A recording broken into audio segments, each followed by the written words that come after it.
All right, it's Wendy Snyder in for John Hanson, and we are going to talk to Craig Bolanos right now, co-founder and wealth advisor at VestGen Wealth Partners. And first of all, Craig, how are you tonight? Wendy, oh my gosh, I am breathing a sigh of relief with you. Not just because you're sitting in for John, you're the fun one, but because the market was up for the first time in 3 days. We got a little bit of relief in stocks, and I got good news. The inflation looks like it's coming lower, and doesn't that help everybody in America? Yeah, but we're still headed into a recession territory, aren't we? Oh, wait, are you baiting me? No, Wendy, we're not heading to a recession. Wendy, come on now. Listen, I've been around for a while. I drank from garden hoses. I rode bikes without a helmet. I didn't have a car seat growing up.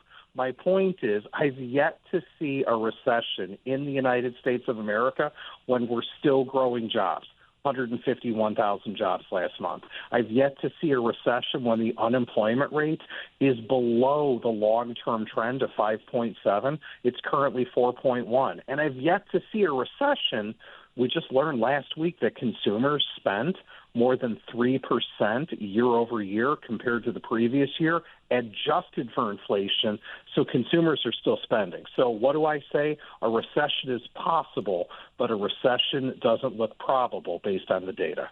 I'm going to have you on the air every day to say that because I know that a lot of people fear that and may not be spending their money. I'm addicted to the TikTok shop and I keep buying stupid things, but they're not expensive things. So I don't know. Are we still fearful to buy things? Wendy, you know what? That makes you a great American. You are a great American, Wendy. I mean, we really don't know each other that well except through radio, but great Americans make great consumers. And it's U.S. exceptionalism where the consumer buys useless, needless stuff that they don't need, just stuff that we want. That's why we have the most dominating economy on the planet. So I'm happy you've been doing your part. I have been. And you mentioned, so the markets have been fluctuating quite a bit. They were down pretty far down, and today, not so bad?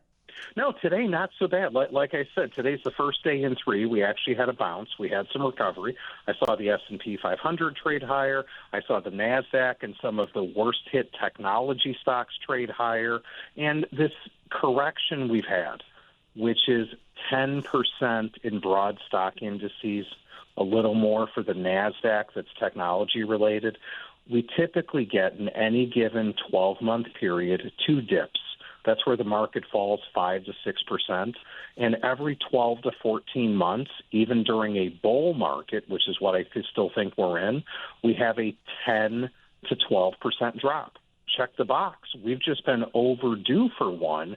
The tariffs and the chaos of the tweets is what caused the excuse. So the move down in stocks was rational. It's not going to be a straight line back up. But if the consumer keeps on spending, and Wendy, you just told us you're doing your part, this too shall pass. So the consumer price index is doing well? Well, there's all these different ways to measure inflation, and I want to be sincere. Everybody knows that we just had this gigantic rise in inflation. Some of it was prices. Some of it was shrinkflation. I'm sipping on an unsweetened iced tea while I talk to you on a Wednesday in Chicago, and I'm pretty sure it used to have 20 ounces in it. Now it's only got 18 ounces. Yeah. That's a different form of inflation, and that's never coming back. That's permanent. But when we compare the year-over-year price increase of Consumer Price Index, CPI, we learned that it's down from where it was last year. And that's great news because if the CPI can stay below 3%, come in at 2.8% like it did today, that gives the Federal Reserve room later this year to lower interest rates. And wouldn't that help get housing moving again? Yeah, it totally would. What's the news on the tariffs? I can't keep up with that either. Are they happening? Are they pulled back? Are they put in force again? What's going on with that? Oh, as you said it, I just felt like I had an exorcism because my head spun on in taxis yesterday. I mean, we had a post on Truth Social that It's going to be a 50% tariff at midnight. 2 hours and 40 minutes later, we had 3 people repealing that post on Truth Social. I had someone in Ontario, Canada, basically say we're going to increase our tariffs and shut off electricity to 3 states in the United States. It's crazy town. We're the adults in the room right now. But here's what people need to know. The tariffs are an ongoing thing. I expect these tariffs to stay in the news for months. Why? We had Tariff 1.0 in 2018. It lasted 5 months. We had Tariff 1.2 in 2019. It lasted 7 months. So I think the talk is going to go back and forth for several months, but eventually we'll meet a place of compromise, and that's simply what markets are going to need, but we got to endure until then. Craig Bolanos, co-founder and wealth advisor at VestGen Wealth Partners, and you're the only other person other than me that says Crazy Town. That was so cool to hear you say that, because everything I mentioned at home, oh, that's Crazy Town. So that was fun. Can we talk about food prices when we come back after the news? Would you be willing to jump in on that? I'll talk to you about $6 eggs all night. Oh, my God. For the first time at the grocery store, we're out of eggs. And for the first time, I didn't buy them. I just refused to give in. I can live without eggs. Plus, with the bird flu, it's like I don't even know if I want them. You know what I mean? You know what? Get off the eggs and go to bacon. I always have bacon at my house. All right, Craig, hold your thoughts, and we will continue talking with you after the news on Your Money Matters here on 720 WGN. Hi there, Wendy Snyder in for John Hanson. Your Money Matters. We're in the middle of talking to Craig Bolanos, co-founder and wealth advisor at VestGen Wealth Partners. Now, yesterday I was talking about corned beef, and I had read that it was down 60% in price since December 2024. I got some for $3.99 a pound, which is pretty cheap. It was on sale, but oh my gee. Soda, a 12-pack of soda is now $10. What is happening to our food, Craig? I'm in shock and dismay. That's absolutely terrible. I mean, who can drink soft drinks at that price? Oh. And corned beef? I don't know, you must be getting set for a certain holiday. I call it St. Patrick's Day.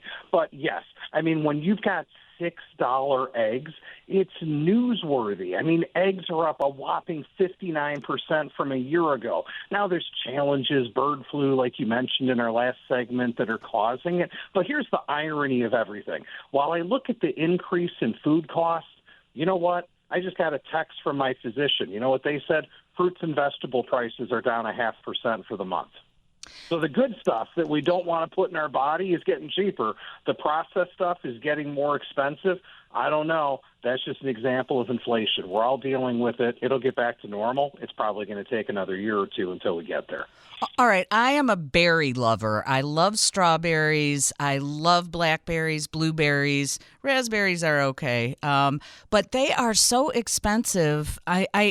You really have to have a grocery store app in order to save any money. And I was talking to my friend's mom, who is in her 70s, and she said that it's ageism, because there are people that don't have computers and people who don't have smartphones and can't get the app. And why should they pay more than the person who has the app?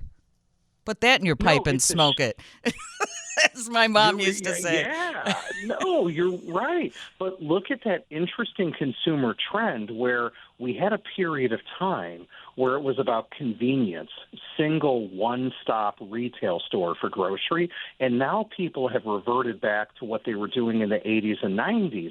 They're getting their milk from here, their poultry from here, their other from here, and the internet is both supporting that in terms of local grocers, national chains, but it's also making it difficult for some people that need the information, deserve the information, to have it. Well, I felt sorry for her because I said, you don't have a computer at all or an iPad or anything, and she doesn't. And there are some people that don't. What's milk prices, dairy products, up or down? Well, yeah, I mean, here's what we saw. The quick rundown is, again, as you alluded to, ground beef, roast beef, et cetera, you name it, roughly a 3% increase in terms of year over year. Eggs, we already talked about it, ridiculous, 59% year over year. Dairy products, only up 1%, healthy. Fruits and vegetables, down 0.5% year over year. So what's the bottom line? The good stuff, it seems to be coming down in price. Some of the stuff that we love, bacon, going up in price.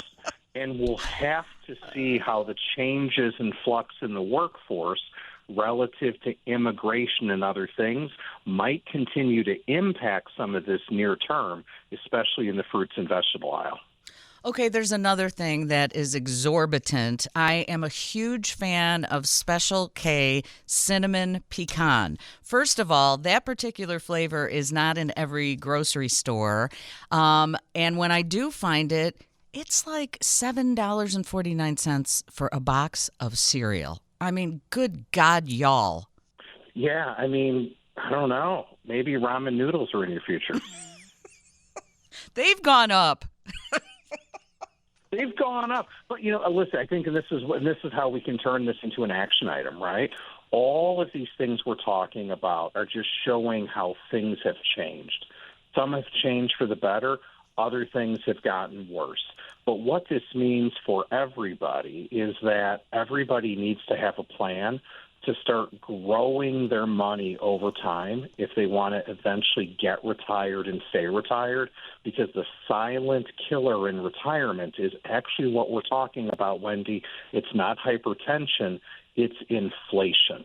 So just like people look at what their Cook County property tax bill might have been 10 to 15 years ago compared to today, the same thing now goes for food as these grocery prices have increased. And that's why I want people to lean in, get educated, get empowered. That's why what you're doing today, what John does, what everybody does on this program is give people information that they can use to improve themselves financially to outrun the silent killer of inflation, which is what everyone has a responsibility to do. It was a joy speaking to you today. Craig Bolanos, co-founder and wealth advisor at VestGen Wealth Partners. How do people reach you if they want to talk retirement? Yeah, if people want help getting retired and most importantly staying retired, we've made it easy at VestGen. Go out to our website, getretiredstayretired.com. That's getretiredstayretired.com. Stay awesome, Wendy. I hope you'll have me back again in the future. Absolutely. Great to talk to you.